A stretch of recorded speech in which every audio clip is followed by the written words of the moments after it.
Hey, truth be told, it's Captain Ron here with Tony Sweet. Feels like we haven't done a show in a long time, Tony. Well, at least in the same room. Yeah, I think. Well, I was in that undisclosed location. That's right. Probably That's what was right. going on. Yeah, Well, we have a good one today. I'll tell you that. We have Kathleen Marden with us, and I'm very excited to have her. She, of course, is an expert in all things UFOs and even experiencers, abductees, if you will. And of course, as everyone knows, she's also the niece of Betty Hill, of the Betty and Barney Hill story, which is the most famous abduction story of all, pretty much. One of the most famous. Certainly one of the most credible and one of the earliest abduction stories that we have. And just before we came on here, I was mentioning to Kathleen that I was watching recently I was watching a interview with Betty herself. Wow. And she was recounting the whole tale. And it was interesting, the things she was saying was kind of different from what I remember just over the years of hearing the story. And Kathleen has something that she'd like to add to that story. I can't wait Kathleen? to hear it.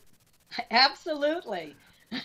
What I need to add to that is that Betty embellished that story quite a lot, and it was not consistent with what was happening on the hypnosis tapes. But Betty had a brain tumor at that time, and I suppose she was having a really good time telling that fantastic tale about hanging out the window of the car and looking up and yelling, "Hi, boys!" But yes, exactly. And I thought, boy, I don't remember that. I kept listening to her, and I was thinking, God, I don't remember her doing that. It sounded like they were like drinking buddies, because she said, and I quote, "I had a great time with them." It's like, that's not the story that I remember. And I she was older at that point, right? That was 99, 2000, and so she was obviously not doing as well at that time. So, she died in 2004 from cancer. Yeah, it's a shame. But she's got one of those great stories that really stands the test of time. Most non-aficionados, if you will, know the Betty and Barney Hill story. It's such a unique story, and it sort of started that whole thing, the whole pop culture of that. And you guys, with Stanton Friedman, you wrote the book Captured, which recounts that whole story. Yes, I spent years investigating that case. I started in about 1988 and did as thorough an investigation as I possibly could. My husband and I even drove along the exact route that Betty and Barney drove along in the same time frame, stopping where they stopped, just retracing that route to determine if we could possibly have lost a couple of hours and if we were hallucinating, such as the debunkers say Betty and Barney were doing when they saw that UFO, even though we were 20 years older than Betty and Barney at the time we did it. We weren't hallucinating, and we didn't see a UFO. And don't you think that's one of the credible things about this story, is that they both recount the same story? That's what makes it so strong. Because typically it's one person, then you think, well, maybe they were hallucinating or maybe they're getting a little nutty. But two people to experience the same thing, to me, makes it 10 times more credible, right? Right. It was. And I have to tell you that there was a great deal that they had conscious recall for.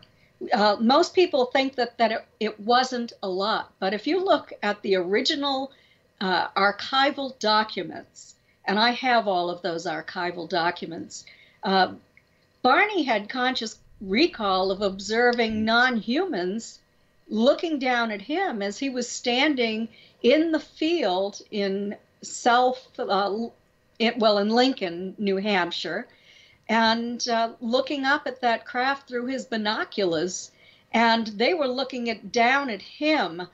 All but one moved to a panel on the back side of this corridor that seemed to be encircling the front part of this craft that was disc-shaped. He was looking through the window, remained at the window. The other's arms went up. He saw that happen. You could see from the tops of their heads down to about their ankles. And he saw their arms go up. The craft started to tilt in his direction, and some started to drop out of the bottom of the craft. This was all of his conscious recall. It was in the original force. And that's when he became so frightened that he ran back to the car screaming to Betty that they had to get out of there or they were going to be captured. And as he was running back, the craft then shifted location again to above their vehicle. He went speeding down the highway, but he told Betty to roll down the window and look up. And she did. She was expecting to see lights, but all she saw was blackness. That's what really happened. She wasn't waving hi, boys. Right. She was very frightened. I could hear it in her voice as I was listening to the hypnosis tapes. But all of this was in the original documents Right. as well, in the interviews that they did in September and October of 1961. That's the And other then thing. they- It's so old. It's 60 years ago. We didn't have it in the pop culture like we do today with aliens, abductions, and UFOs. Right back then, they didn't really even have anything. She called them flying saucers, but they didn't really have the abduction experience in pop culture. So this was really new. And Betty, Kathleen, when did you first hear the story? Was it pretty much instantly after the The incident? day they arrived home, And what was your immediate thought when you heard it? I was shocked. You know, as Betty called my mother, and my mother was Betty's sister, 10 years younger than Betty. I was home from school that afternoon, and I was absolutely shocked, but very, very curious, too. I simply hadn't been aware that there were other planets inhabited somewhere, and I thought that Earth was alone, that we were the only ones. And so I became immediately curious, not only about that, but also about astronomy. And so I developed a new interest, and my father bought me a telescope, and, it went on from there. Betty, my grandparents lived across the street from me, from my childhood home, and Betty and Barney were about 20 miles away on the seacoast of New Hampshire. But they came to our house at least once a week, maybe more often than that. And during the hypnosis sessions, they would stop by every Saturday afternoon after they had driven to Boston to undergo all of these hypnosis sessions that went on for a period of 6 months. How old were you at the time, Kathleen? I was 13 when it happened. And so I was 15, 16. I mean, you're indoctrinated right from the get-go. Did that drive you right into the UFO field, obviously? Yes, absolutely. I was fascinated by it, and I met the original investigators. In fact, I even went to Dr. Shotton's house, Betty and Barney, for dinner one night, and Alan Hynek was there, and I think that John Fuller was there as well. So I was fascinated from the get-go, you might say. That's great to be that first-hand account. And then to have the ability to write a book about this firsthand, and to have Stanton Friedman, the great Stanton Friedman, to write with, had to be great. It was great. And, Stan had so much involvement in the investigation of the star map. That was his area of specialization in this entire case. And so I had written all of the book except for the 2 chapters that he wrote, and I asked him to vet my work for accuracy. That was very, very important to me. I did not want any exaggeration. I wanted it to be completely accurate. And so in the beginning, he agreed to drive from his house in New Brunswick to my house in New Hampshire. I was living there at the time. I'm in Florida now. And so he came down, and we spent a few days. He went through all of the records that I had from the case, and I had set up an archival collection at the University of New Hampshire, too, but I had a copy of all of the records. And he went through my manuscript. We talked extensively, and finally he said to me, "I'll do it, and I'll tell you why." He said, because you're being unbiased, you're being objective, and you're being scientific. And so I was very pleased. Oh, that's great. I would be pleased. You should be pleased. Yes. To hear that from him. I mean, that's how he's all about documentation and research. I'm curious because anybody in this field, especially in that era, were always looked upon as, crazy, cuckoo. Even though you were very thorough, the public, the genre of ufology at the time, how was it received? Well, I have to tell you that Betty and Barney thought they were going to lose their jobs. Really? They intended for this to remain confidential. They told the family, they told their friends, they told some of the people in the couples club at their church, their minister, and they talked to friends who were officers at Pease Air Force Base. They were willing to talk to scientists and UFO investigators. And they were safe until 1965, when a woman who had befriended Betty, who was in a two-state UFO study group in Quincy, Massachusetts, spoke to a newspaper reporter, John Luttrell, from the Boston Traveler, and violated confidentiality. And I know this because I have a letter that John Luttrell wrote to Betty and Barney in August of 1965. And he mentioned her name. He said he had been talking with her and that he would like to speak with them. And he said, this is only for personal interest. I have no intention of publicizing this or making money off this in any way. And Betty and Barney said, absolutely not. We're not going to talk to you. And then he went on, he talked to officers at Pease Air Force Base.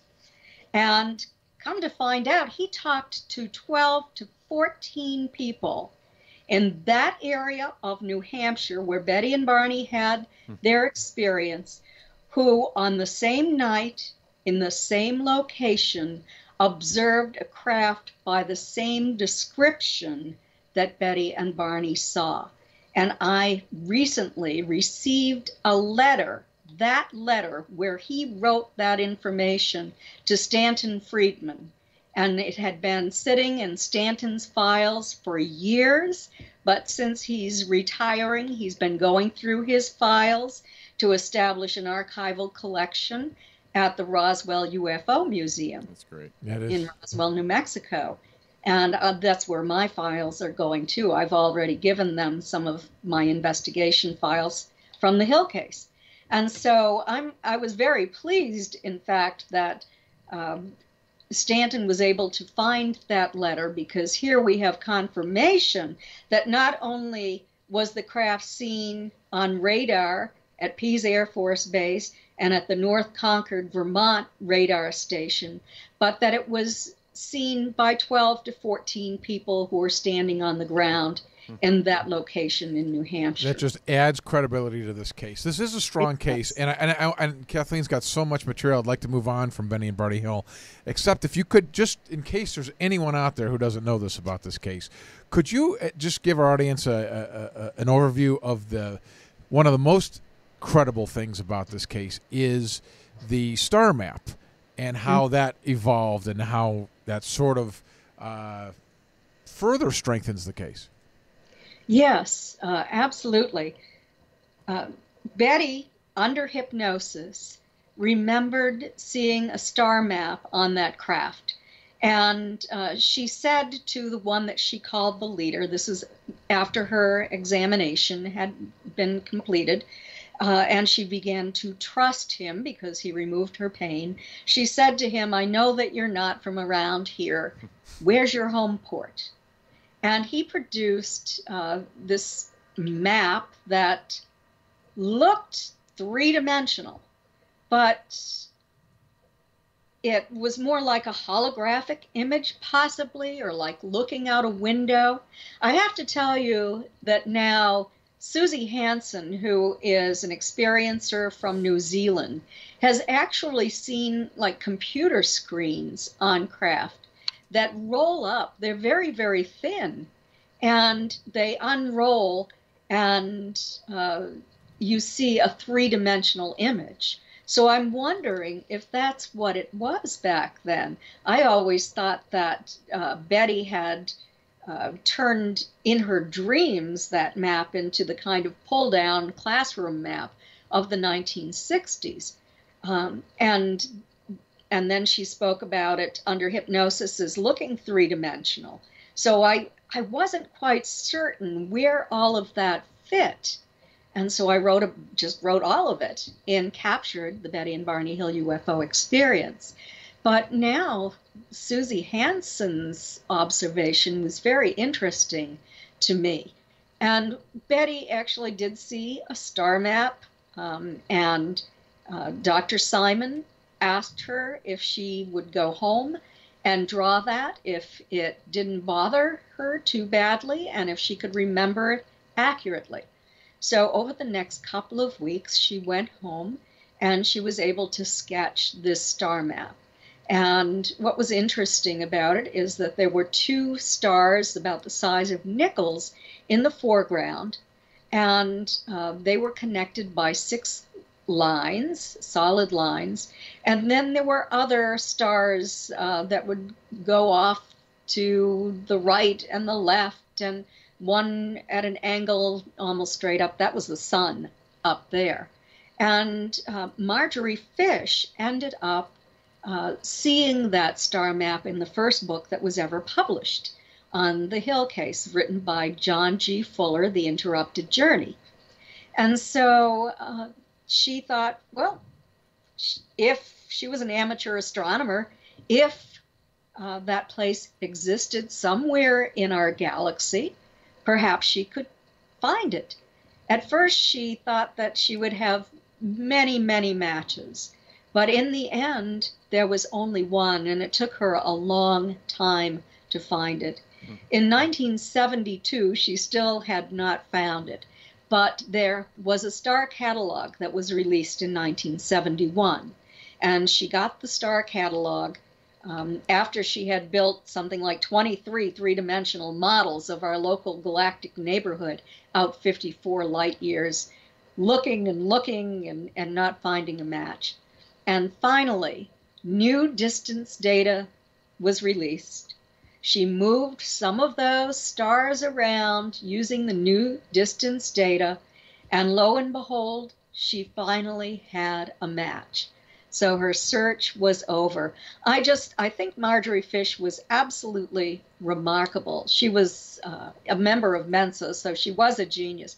But to think of the math that she had to do to know where to place each one of those star representatives, which was a bead, and she had beads of various colors and sizes hanging from monofilament line in a three-dimensional frame, was an extraordinary amount of work, and she really persevered for a long period of time.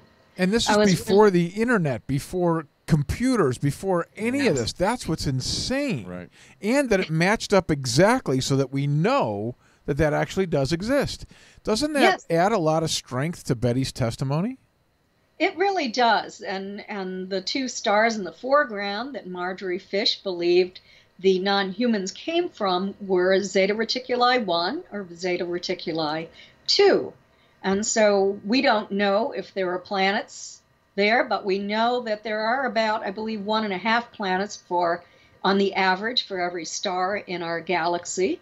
So, there are probably planets there. I'm just waiting for us to go out there and take a good look and see what is going on. Well, that's an interesting point, Kathleen. We know that now, that it's 1.5 planets per star average, but 60 years ago, the consensus was that there were no planets around any of these stars. Right. Absolutely. So yes. That's a remarkable difference. That's.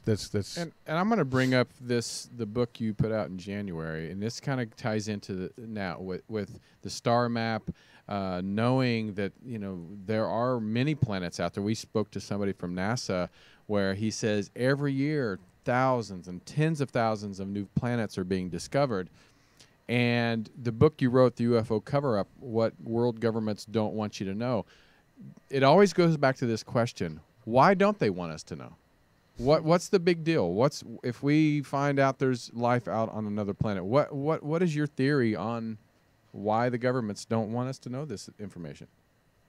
Well, the government's primary duty is to maintain the rule of law and to make its citizens feel comfortable and secure.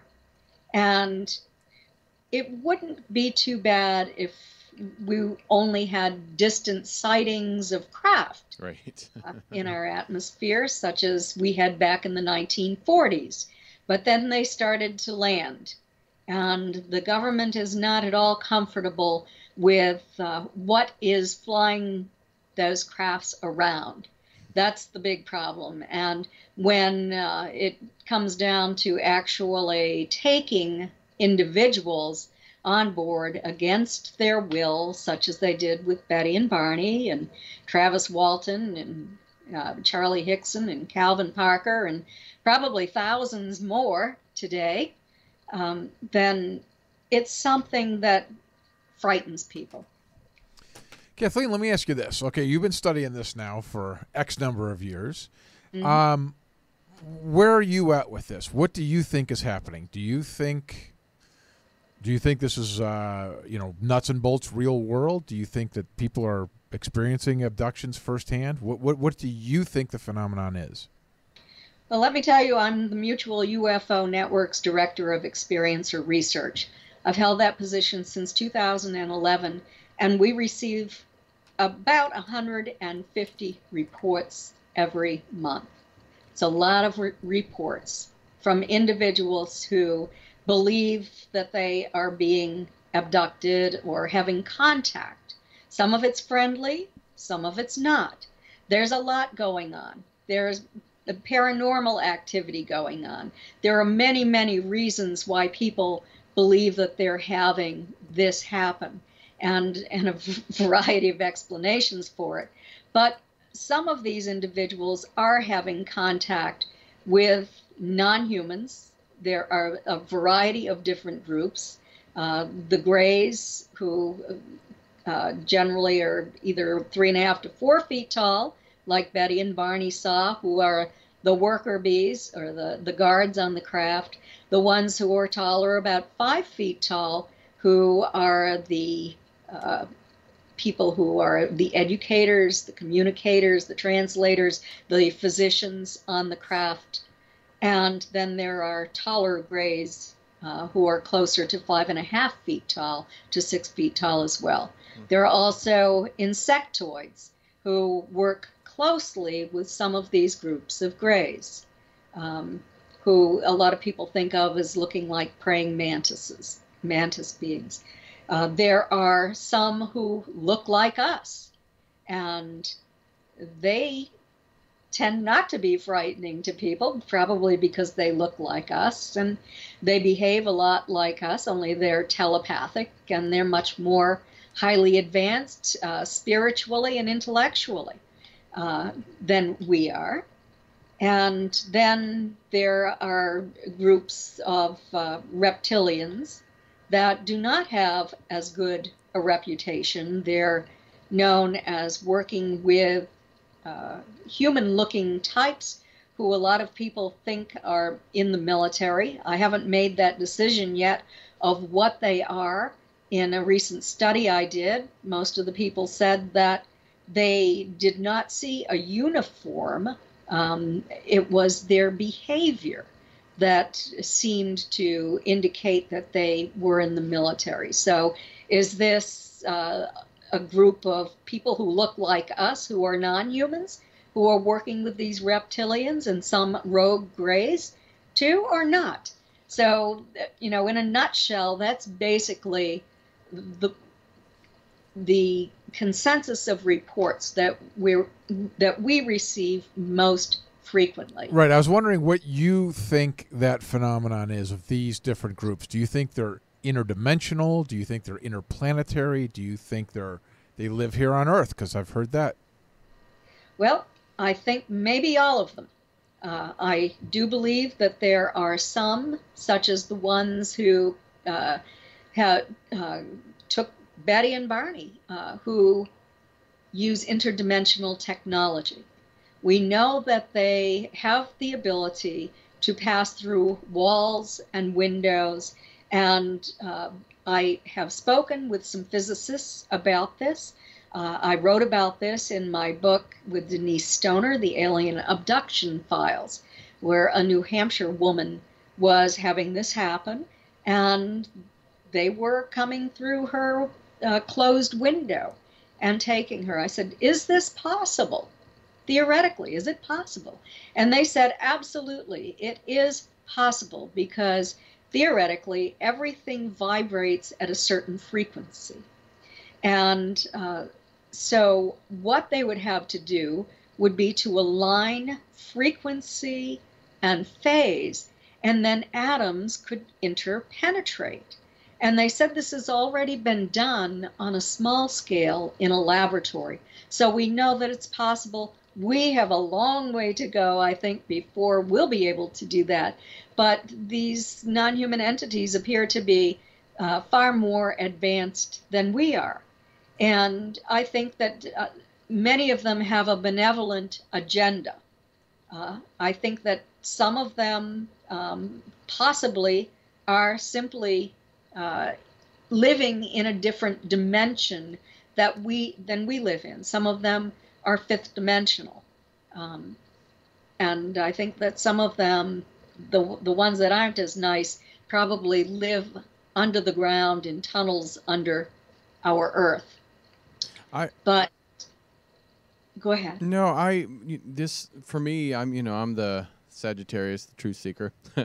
That I'm always curious that what makes us as humans so interesting to even want to have them observe us, because people are like, oh, they'll come and take over. I'm like, well, why didn't they take us over 150 years ago when we had no technology, at least that we didn't know of? And now, we're getting technology where we're not invading, but we're intruding now into their realm. So what makes us as humans so interesting, and why, if they were going to do harm to us, why didn't they do that when we had no technology at all? Well, they say, and they've told this to a lot of experiencers, that they've been here for thousands of years, that they come back from time to time to assist in our development. And that when we exploded nuclear weapons and engaged in thermonuclear warfare, that it was a warning signal that went out, because it has an impact upon the multidimensional universe. And it's a very long story. I don't have time to go into it. I've done a great deal of research into the early years of this happening, things that our government knew about. I have original documents and records that are not even in physical archives. I've been given this information by family members. And the government was interested in what these non-human entities were doing. The non-human entities were stated that we were destroying our planet's magnetic field, and also environmentally, that they are very concerned. They say that they watch our younger planets like ours and assist in our development, and that some planets end up destroying themselves. They don't make it beyond the point. And I'm concerned too. Well, I mean, if you look at it, if you're watching from the outside, you're like, are they purposely trying to destroy their own destiny? Right. I mean, we Not to mention we kill each other by the right. millions. And so it just sometimes I'm surprised they just said, forget it, let's just leave and let them do what they want to do. Right. Kathleen, have you seen a change over the years? That seems to be the consensus of what you're saying the abductees are saying that they're told from these beings. Are you seeing a change in the message, or has it been consistent over the last 60 years? Oh, it hasn't been consistent. We have a lot more information than we had 60 years ago. And there are people like me who have really dug into this research, who want to know what's going on, and have spent years interviewing experiencers, collecting evidence. These are not just stories people are telling. I've collected a lot of physical evidence as well. Physical evidence that's been examined in laboratories. Tell us your best physical evidence, because that's what people are going to say to me after the show. They're going to go, what do you got? What do we have? Well, there have been implants. The only problem we have now is that they're dissolving before our eyes before they get to the laboratory. Wow. There are certain marks that are put on people's bodies, and the general public does not know about these, does not know what they look like, but we have a whole catalog of photographs of these, and we see them appearing on people's bodies in different states. People don't know one another, and still this is happening, and you people don't know about it. And also the consistency of their memories, of their stories, of what is occurring. Of course, we have things like my aunt's dress, the pink powder that deposited on her dress. We have had 3 laboratory analyses now of that kind of thing, something depositing on people's clothing and then going to a laboratory for analysis. We have, let me think. It was on the tip of my tongue. It'll come back to you.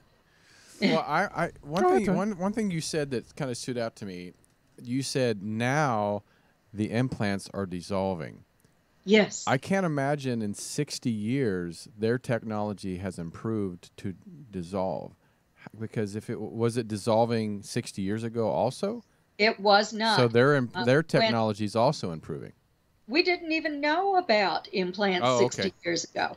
Daryl Sims and Roger Lear brought implants to our attention.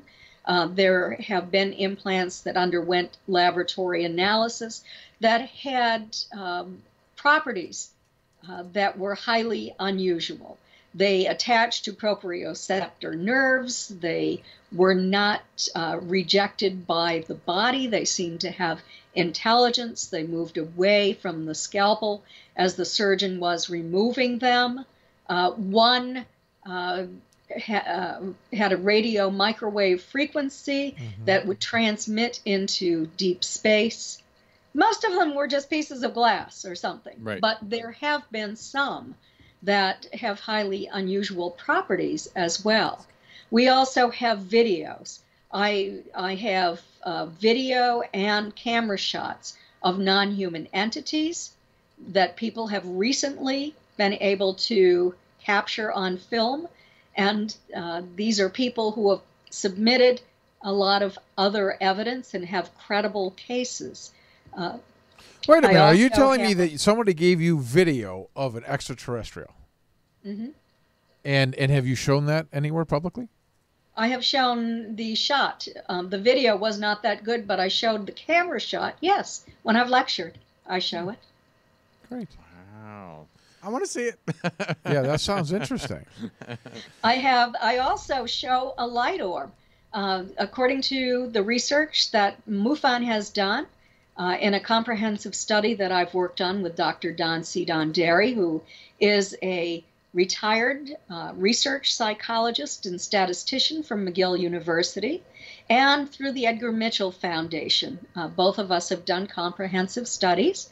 And we have discovered that over 60% of experiencers have observed what appear to be intelligently controlled light orbs in their homes. Well, I have a video of a light orb that slid down from the ceiling, flew across the room like a butterfly. It was white. It had a light blue kind of halo around it, hovered above the body of this experiencer who had been diagnosed with lymphoma and was going in for surgery, dove into his body. He slept for about 12 hours. When he woke up, his neck had been very, very large, and now it looked normal. By the time he went in for surgery, 4 tiny necrotic nodes were removed. Dr. Joseph Burks has his medical records and has written about this in Free's new book, Beyond UFOs, The Science of Consciousness and Contact with Non-Human Intelligence. Pretty remarkable. There have been That's many incredible. healings. I've not heard about that case. That sounds amazing. Amazing. Yes, it is indeed amazing. It's the only orb that we know of on record that has actually been videoed diving into a human body and ending up curing cancer.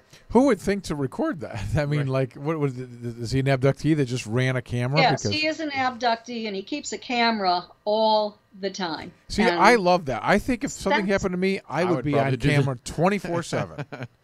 I have another case where there's a couple, and you see them on camera. They had a game camera set up in their bedroom, and so on a game camera, it's motion activated, it's infrared, every frame is numbered, dated, and the time is on that frame. They have a light coming into their bedroom. They're sitting up back to back. She's looking out the window. He's looking out the door, to the bedroom door. They sense that an abduction is about to take place. Then, the next thing you know, the camera shuts down for 2 hours and 11 minutes, and they are in a completely different position. He's lying down in bed. You can see what her arm just slipping down as if she's been, I don't know, put back into bed maybe, or her arm's going up. I'm not sure what that is. But what you should have seen is every movement that they made. You know, there's typical movements during sleep. We always test that first. So we know their sleep patterns, and they know their sleep patterns. And then we just let the cameras run, and you get this. The camera shuts down on itself. There's nobody walking up to it, shutting it off. The frames are numbered, so there's no way of hoaxing that. And here they are, 2 hours and 11 minutes missing. That's another we good have one. 3 separate videos where this kind of thing has been I've done. heard many times of people saying that they do the video equipment thing and it just shuts off. Right. Mm-hmm. It's interesting. Yes. Well, we have about 8 minutes left, and I'd like to talk a little bit more about the government involvement, because, as presidents leave office, it seems that's when they either talk about experiences like Carter and Reagan and Nixon. So one reason I think, and I'm going to ask your opinion, why do you think the presidents don't talk about more of their own experiences until they leave office? And then have you had a chance to sit down, not just with presidents, but also politicians that have exposed their own stories to you? And could you tell us a few of those if they have? Well, I wish that they had, but they haven't. What? So, no, I have not sat down with politicians. Do you know there's one right now in Florida that's running for office that I don't know if it's governor or what, but she's an experiencer. Really? Yes, I heard about that the Yep. other day, that she had some kind of UFO involvement. Correct. Was it a sighting or I contact? think it's beyond that. I think she had contact, and she had talked about it years ago. But of course, now they're pouncing on it and trying to discredit her. Of course, Unfortunately, that happens. I think it would be great to get someone with something like this into government, because then they would maybe try to get more out and try to release more. Ideally, It would be good. what do you think about that? Are we headed? What do you think about disclosure? Are we think anything is going to happen? Oh, that's a difficult one. I think the disclosure is going on all around us. I was just at the MUFON UFO Symposium, International Symposium, in Cherry Hill, New Jersey. And I was a speaker there, and one of our other speakers was Luis Elizondo. And he is the man who, at the Pentagon, ran the ATIP program, Advanced Aerospace Technology IP. I can't remember what that is. But it was a threat. It was a threat identification program. So what he did is that UFOs have become mainstream. He said that they used to be on the fringe, and people used to laugh at us, but that we were right, and they know that we were right, and that this information is being released a little bit at a time. We know that we have the Tic Tac UFO, and that it had highly unusual properties, and that it was recorded by a gun camera on a military jet, and that it hovered over the water. It plunged down into the water. It came back up out of the water and moved away and finally ascended into the atmosphere. And so a little bit at a time, this information is going to be coming forward. And I think that they're probably going to be gauging the public's acceptance and the public's reaction to all of this. I know as a student of UFO history that in our history, they have sort of done a test on us from time to time to see if we could accept this. And when they discovered that we couldn't, that it was causing public hysteria, then they would bring in the disinformants who would then nail the lid shut on it. Well, they say going back to even the day the Earth stood still, they say that was the first one where they're purposely having Hollywood make these films to kind of get people prepared. It's just hard to believe that we couldn't accept it now. It's well, it feels now saturated enough. It's so saturated. I think that we can. Yeah, I think so that too. we will be able to accept it now. I want to be alive during this. I know, me too. Hurry up. Me too. These non-humans are making their agenda more clear. We didn't know what their intention was. People were extremely fearful for many years. They said they were their primary goal was to take human DNA for their own purposes, that they were abusing humans, etc. But now, as people are getting older and they've had these experiences throughout their lifetime, they have come to realize that it was their fear initially that colored their perception of what was occurring. That's exactly what Travis Walton says about his experience.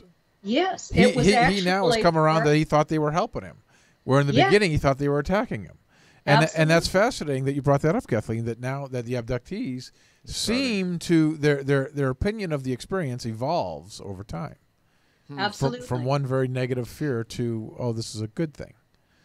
And they're healing experiencers. The experiences are becoming older, and they're giving information to experiencers. So the modus operandi has changed, and it appears to be positive. And, maybe they're thinking about making their presence known to us. Well, David Jacobs will say that the aliens have their agenda. They don't care whether we know it or not. They're going to do their thing. That's David's opinion. Yeah. Oh, you don't Yes. you don't agree with that one? I don't agree with his opinion. I think that there are the type that are not as benevolent. The kind who are doing the MyLab abductions, who take what they want and are not cooperating with the other groups of entities who are visiting us. And so they're not benevolent. But I think that there is a very large group that is benevolent. And I mean, I've talked to thousands of experiencers. My team talks to about 150 a month. Wow, that's a lot. It's amazing. And that's A probably lot just of a small information. portion of, I'm curious. I wish we could really know the exact number, even throughout the world, how many experienced it. I guarantee it's way more than we expect. Yes. It's more than the general population thinks. They think it's 1 in a million. Right. It's a lot more than that. And it's worldwide, right, Catherine? Yeah, there are reasons for this, because they say that they're attempting to move us ahead, that they come back from time to time to assist in our development. And this is what they're attempting to do now, to assist in our spiritual growth. Experiencers become more spiritual, they become psychic, they become empathic, where they can feel other people's emotions. If you're empathic, you can't hurt another person. Mm-hmm. If everyone on this planet was empathic, there would be no more wars. There would be no more crime. It's a sense that 95% of abductees on this comprehensive study that we have done have said they are empathic, and that these non-human entities are also empathic. That's good to know. That is good to know. I'm an empath, so maybe they'll take me. That's a positive place to end this there, Tony. I think it's great. And Kathleen, please tell everybody where they can find your work. I know they can go to your website. Yes, you can go to my website at Kathleen-Marden, MARDEN.com. And I also have a Facebook page where I post my upcoming events, but the upcoming events are also on my website.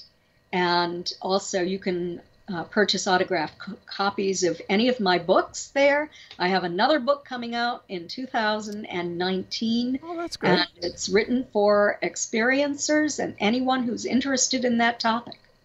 Awesome. And thank you for doing what you do. That's because of people like you. This is why we have started doing Truth Be Told, and I know many other people that you've influenced. When you get that book ready, let us know, and Yes. we'll put you back out here. Okay, thank you. All Thanks right. so much for coming Thank on, Kathleen. you so much. And My pleasure. Everybody, please follow her on all her websites and social media. And it's Kathleen-Marden.com.